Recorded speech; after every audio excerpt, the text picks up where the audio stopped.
Gutom na gutom ka na ba? Nakakaramdam ko bang gutom. Soup, siguro, di ba may soup muna sa umpisa, ano? So, pwede na lugaw, sunod kanin, no? Pero tanungin ko muna kung pwede naman. Oo nga. Kasi nga, ni-workout pa ibituka mo niyan. Siyempre, tsak na nagalaw yung loob ng tiyan mo. Yung ano na lang? Inopera ka. May palakuno ko niyan sa... Ay, napapala ko. Nagpalakuno ko niyan. Palakuno ka, no? Palako na lang. Eh, may kalapag pa naman siya.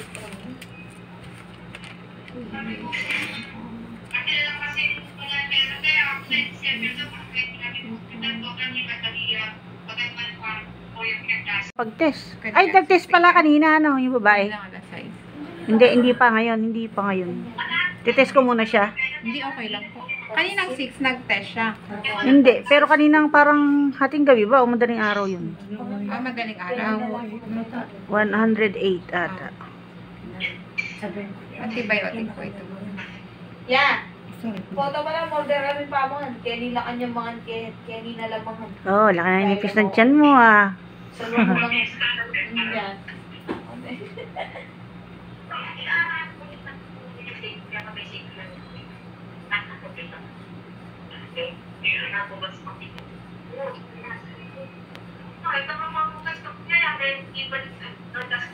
Palpay na si Eban niya ko na eh.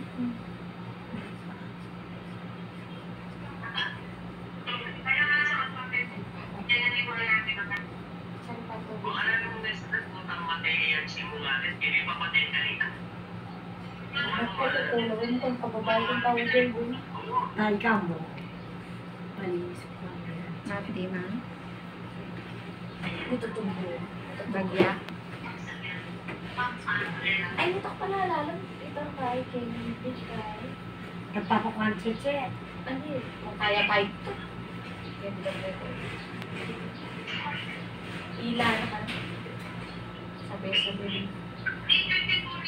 Buti na lang yung medical. Napin niya pa ito rin. Labon nga. Pag-nitap yung medical break. Medical certificate ko kaya na agad na rin. Maliya pa yung spelling. Single N niya pa.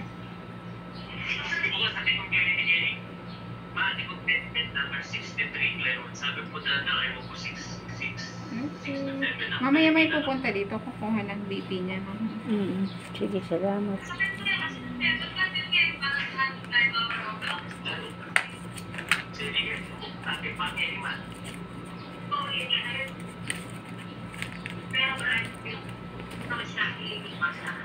Wala na yung cellphone Mama Lola. Bayo kasi cellphone ng mama lola ka niya. Kumain, so na magagamit natin ngayon yung binili kong corn soup. Ito, instant. Liquid muna daw eh. Malugaw. So, ito yung corn soup. Tatlo pala yun yung isang kahon na yun. Tapos, ayan, nagmaligam-gam muna siyang tubig. Saka kakain ito. Kailangan huwag bigla. Gupin na lang daw niya. Huwag na kutsara. Unti-unti. Ha? Dagdagan ko pa tubig. Kinuntihan ko lang kasi. Dagdagan ko ng mainit tsaka malamig para madali niya higupin. Maya bibili kitang lugaw. Oo nga, baka mabigla ka. Mamahinga ka lang ng konti. Para dire-diretso. After 2 hours, ito bumili ako ng lugaw to sa cafe. Napakain ko sa kanya kalahati. Idurugin natin yung ito. Mamaya naman yung kalahati. Para maprocess sa bituka na yung may solid food pero malambot. Kanina kasi soup lang. Para hindi mabigla. May case scenario kasi na nangyari na meron akong kamag-anak kasi si Sarian lang. After niya si Sarian, umuwi siya. Tapos nag-trigger yung kanyang appendicitis. Yun. So hindi ko lang alam kung nagkataon lang o dahil nabigla ba yung tiyan niya. Kasi madalang lang naman yung gano'n na nasa si Sarian. So yun, tanggalin na natin yung mga sibuyas na yun. Gusto mo yung may daw ng sibuyas, wag muna. Ha, lalagyan ko. Bagay. Para may panlasa. Gutom na eh. Nag-98 yung kanyang sugar. Normal naman yun. Kaya lang sa may grade 1 na. Grade 1 ba tawag dun? Na diabetes, ng, ano na yun, parang nakakapanginig na, tas 2 days na nga siya hindi kumakain. So, kunin natin yung kalahati ng itlog at dudurugin ko. Durugin natin mabuti at hopefully sana bukas, hopefully na, makalabas na. Kung pwede na. Pero alam ko sa mga ganyan, hinahantay mo ng madumi or mautot yan. Sorry sa words. Pero yun po, sa cesarean section. Pero ganun din naman yung ngayon. Kasi ito, hindi mo naantay yung madumi ito dahil wala na nga siyang abdo. Automatic yan basta nakakain. Ayan, tama na muna yan. Okay. Kain na siya lugaw. Kalahati lang muna para daw siya madudumi na. Mas maganda senyalis yan. Kasi sabihin, maganda yung digestive system mo. Pagka hindi nadumi, may problema. Automatic yun na baka buksan uli ang opera kasi meaning hindi maganda yung pagkaka-opera. Pero madalang naman po yung ganun. Lalo na kung may mga naiiwanan ekang gasa. Hindi ko alam kung ba't nangyayari yun. Ha? Kaya nga yung MRI Hindi yung kasi minsan, pag hindi naman yung sa iyo yun, yung iba yun. Pag na-opera, talagang tinitingnan kung madudumi at saka ano, para yung, kasi minsan yung ibang opera, inaahon yung bituka no, yung sa iba. Hindi, ewan ko lang yung sa'yo. Pero alam ko yung sa iba ganun. Tapos iniaayos uli para, ibig sabihin, para siguradong sure na maayos yung pagkakalagay. Yun yung senyalis na maganda yung pagkaka-opera nila. Madudumi, tsaka maiihi. Yung iba kasi may naiiwan diyang gasa, karayom, malalaman lang pag matindi na infection ng loob ng tiyan. Meron ng, bad side effect. Nanakot pa no? Pero sabi niya, nararamdaman na raw niya na medyo nadudumi siya. Hindi, totoo naman po yung sinasabi ko na yun. Hindi naman po para sa kanya. Ayun, para sa lahat. Ayan, pakita tayo ng 4th floor. Nag-aisa po tayo ng bill. So, sana mauwi na kami ngayon or bukas. Pero pwede na kami lumabas. Kaya lang may aayusin pa po. Hinihingal ako kasi nagagdal lang ako mula ground floor hanggang dito sa 4th floor. Natin yung filling station. Kailangan makakit na 4th floor. So, record. Tayo ulit kay nanay kasi 1 o'clock pa raw. Ang dami nung nakapila doon. Ayun. So, sayang naman kasi oras. 30 minutes pa before 1 o'clock. Kailangan ni nanay alalayan pagka magwiwiwi siya or mag-CCR. Hindi po pwedeng hayaan mag-isa. At saka mataas na naman po yung kanyang BP. Nag-150 na naman. Actually, minom na siya ng Losartan. Hindi po bumababa. Ewan ko po kung bakit. Sabi niya kasi daw hindi siya nakatulog kagabi. Pero, paano siya makakatulog kagabi? Natulog siya maghapon after operation. So, ayun. Balik tayo dito. Ayan, good morning mga kapudi. Hindi tayo natuloy umuwi kahapon dahil mayroon pang mga pa-assist na pagdadaanan para maka-discount tayo. So, nilalaka rin sa munisipyo ng Candaba. Tapos ngayon, ayan, nakatulog na si nanay kahapon at mainom na rin hindi nakauwi kasi ang BP po niya ay 170. Hindi bumababa. Ngayon, 150. Nag-141. Tapos ang BP naging 161. So, ngayon, bibili muna tayo ng kape. Kape po muna tayo. Lower ground floor. Siguro po, nakaka-uwi na kami after that or hapon na. Pero nakasettle na po yung bill. So, ayun. Ayusin na lang po para naka-discount na po ng pang senior. So, makaka-discount pa po yan. Meron pong tumutulong po sa amin. So, ayan. Bibili muna po ako ng kape. Babalik tayo kay nanay. Kasi pag di ako nagkape, inaantok ako. Kasi nga, puyat kami, kababangon. Kada CR ni nanay bangon. Siguro kung mga 6 na beses o 8 beses sa pagdamang. Ganun po. Lalo na hindi pa siya na-operahan. So, ayan. Ngayon, nakapupo na siya, konti. Kasi konti. Nakautot na siya kasi importante yun. 2 times ko narinig, pero pa yung nagwiwi siya ay may kasama. So, yeah, pasensya na sa words ha. Kasi yun ang kailangan para sure na successful yung pagkaka-opera. Although, syempre, papantayin natin din yung magka-infection. Tapos yung nawiwiwi siya. Yun nga lang, hindi ko ano kung bakit ang taas ng BP niya. Baka dahil sa sugat, kumikirot. So, ayun. Ayun, dito tayo uli bibili. Uy, wala pang tao. Nagkape na siguro. Yung iba. Tayo sa sulok. Bumili na rin ako ng baby wipes na maliit kasi mauubos na yun nandun. Importante ito. Kada CR ni nanay. Isa lang binili ko kasi po, nagwarak pa tayo. Kasi medyo pricey. So, pag uwi na lang ng Baliwag, baka sumaglit ako ng RCS kasi meron doon mga buy 2, take 1, yung ganun. Yung malalaki. Santayin natin yung kape. Tatawagin tayo. Ay, naku. Thank you, Lord. Nakaraos na tayo. Ayan, parang may remembers tayo sa kape. Siya, medyo nakakahinga tayo marin after ng operation. Tuloy and let's go. Sino tayo magkape sa taas?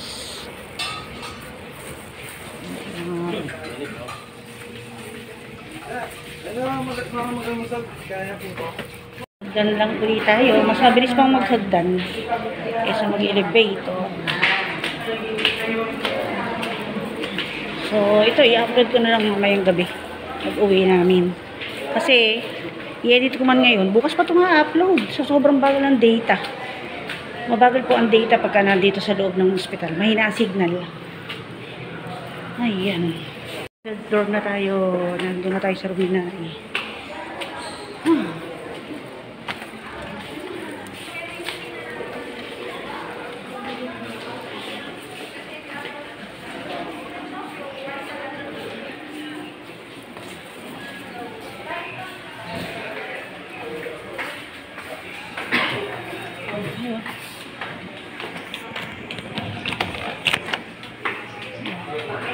Pero nag-iisa na lang si nanay. Tcharam!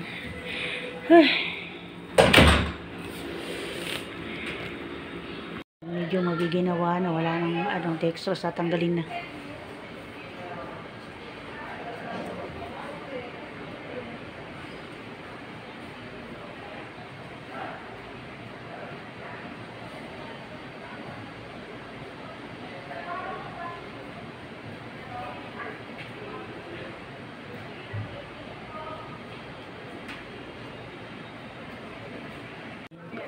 Miss, iba-iba kayo ng area.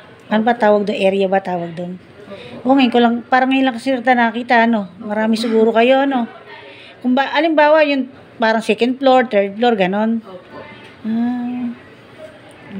Shifting kayo, ganon. Kunyari, 1 week dito, ganon. Opo. Kunyari, 1 week sa third floor, 1 week sa ganon. O, depende kung saan kayo ilagay. Depende po kung saan kami Pero iba talaga yung pang-operating room lang. Opo, yun talaga doon lang, ganun. Doon lang talaga siya. Iba yung pinag-aaralan noon sa pagka-nursing. Hindi naman. Same din lang, ma'am. Lahat. Pero pag napunta ka sa area. Ganun pala. Yan, medyo magiginawa na siya kumilos. Nung araw yung mga ganyan, di ba ginagawang pusit? Yung laruan yung sa dextrose. Tatanda na yun, yung mga laruang pusit. Ginagawang tentacles ng pusit yung mga dextrose.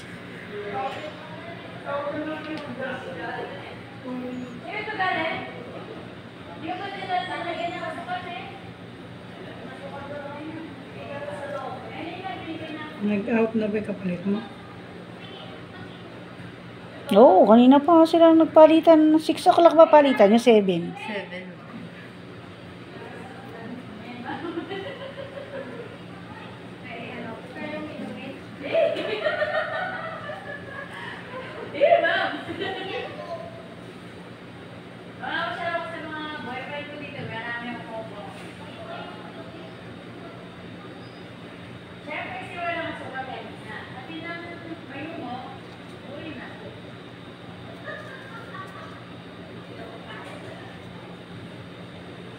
Dami.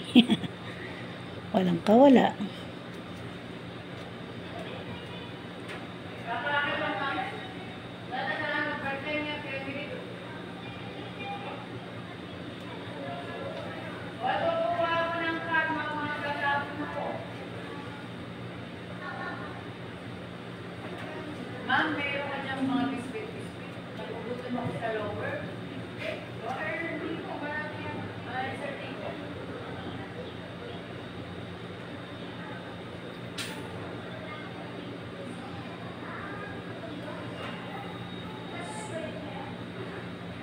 Bakla!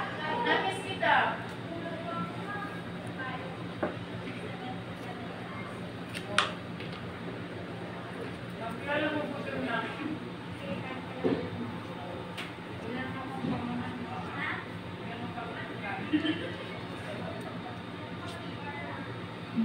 Ayun. Grabe. Buti nauso na yung ganyan. Nung araw, karayong. No. Ano ba? Plastic lang siya. Plastic pero karayong style. Sige mo daw yung gas mo. Sugat. Preso lang po. Sino kaya mag-ano ng sugat niya? Maglilinis bago umalis? Ay, baka si ma'am po mamaya. Ayaw kanina kausap mo. Opo. Iwas na ba yun? Opo. Grabe ka naman makapayat. Payat din naman siya.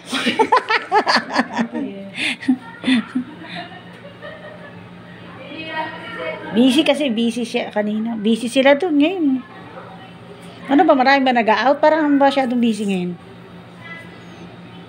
Yan, thank you. Salamat. Maraming salamat. Makakakilos-kilos na siya ngayon. Ang medyo maginhawa.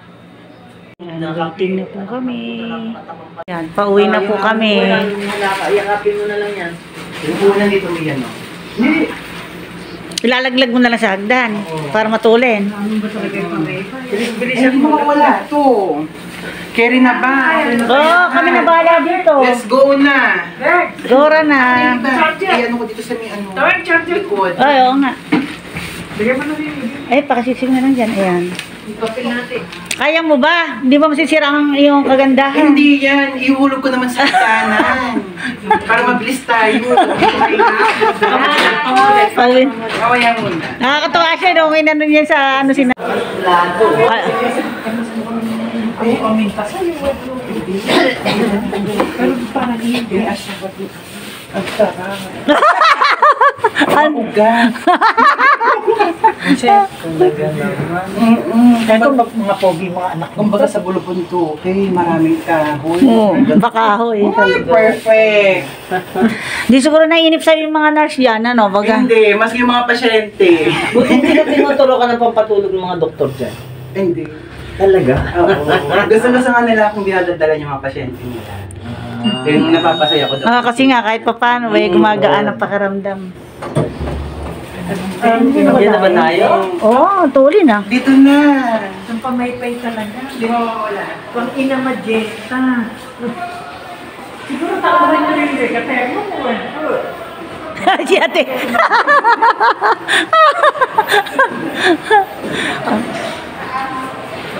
Ayan, pauwi na po kami mga kapudi at salamat sa Panginoon at magpapagaling na lang sana, tuloy-tuloy na. Ayan, kasama si Tita ulit, si ate at saka si Bebs at saka si Cap Long Hair ng Dulong Ilog. Yan ang mga tumulong po sa amin. O, saka pa, may tagapaypay ka pa, nanay. Kayang-kaya. Walang clearance yung mga kalabas.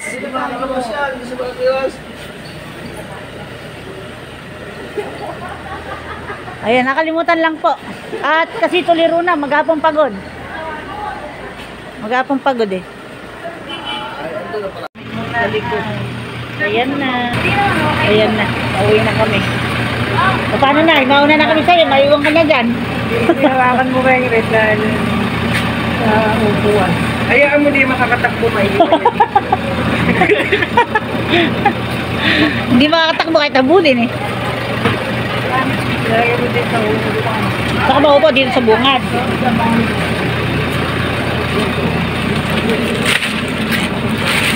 Kap, ano balita? Kamusta ka? I'm okay. Okay lang po kayo? Pasensya na po. Inabot na kayo ng almost 24 hours. Oh, no problem. Wait lang. Ay, tumayo ka na agad. Bubuhatin ka nga niya eh. Kasi sana doon. Mama. Magpapakipag-ilas ka. Nagpapakitang gilas para wag Baba, pababa. parang ayaw mabalik sa ospital ano, nagpapakitang gilas. Dahan ha.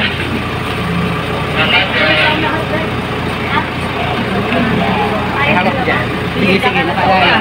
Ulo ha. Dahan-dahan. Ayaw mo talaga. Yung pagkilos sa tao, yung umiwa, hindi mag-ano ha. Alalay lagi. Sige po. Okay, salamat. Ay, wait ko na lang, no? Maraming Sige, gagawin ko na ngayon. Salamat! Sige po. Thank you, thank you. Thank you. Pia, sinara na ang salon. Tayong tumabi sa kanila. Ako Kap, maraming salamat tsaka kay Bebs. At tsaka sa aking dalawang magandang tiyahin nare. Yes, pamalakas. Ay, nako, nakaraos din. Salamat sapagkat masaya kami na kami ay nakapaglilingkod. Yun. Sige Kap, iboboto talaga na kita. Lumabang ka uli. Doon na ako magpaparehistro. Magpaparehistro na kami sa Oo, lahat ng lahi namin, doon na namin dadalhin.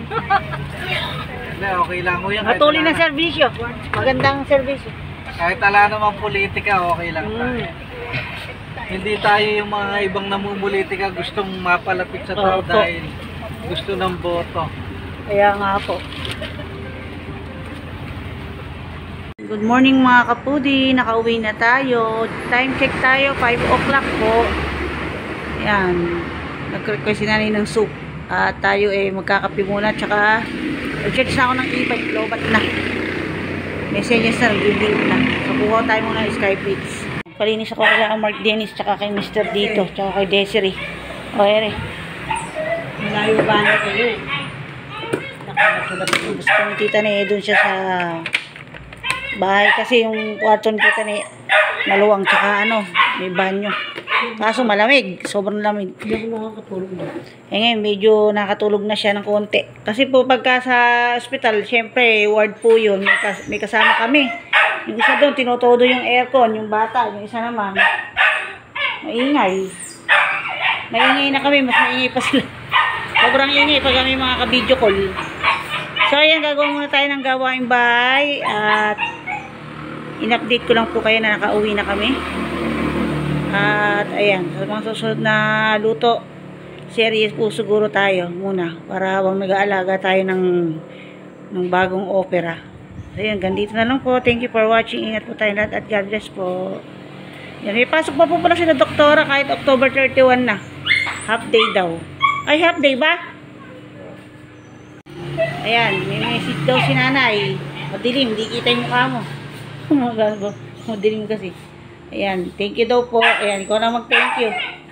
Salamat sa tumulong pangalawang buhay. Ayan, pangatlong buhay mo na yan. Pangalawa yung COVID. Pangatlong buhay mo na yan dahil sa COVID, pangalawa. Ayan. Ayan, thank you po sa mga tita ko, mga pinsan, mga nagdasal. Ayan, thank you po sa lahat, sa mga hindi ko maala. Kasi mayroon pong bumanggit ay sa mga pinsan pala ni nanay.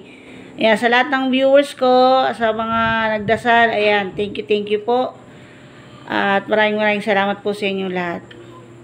Ayan, mayroon po magbanggit na isa-isa. Pag may nakalimutan, baka mapagalitan pa tayo at magtampo.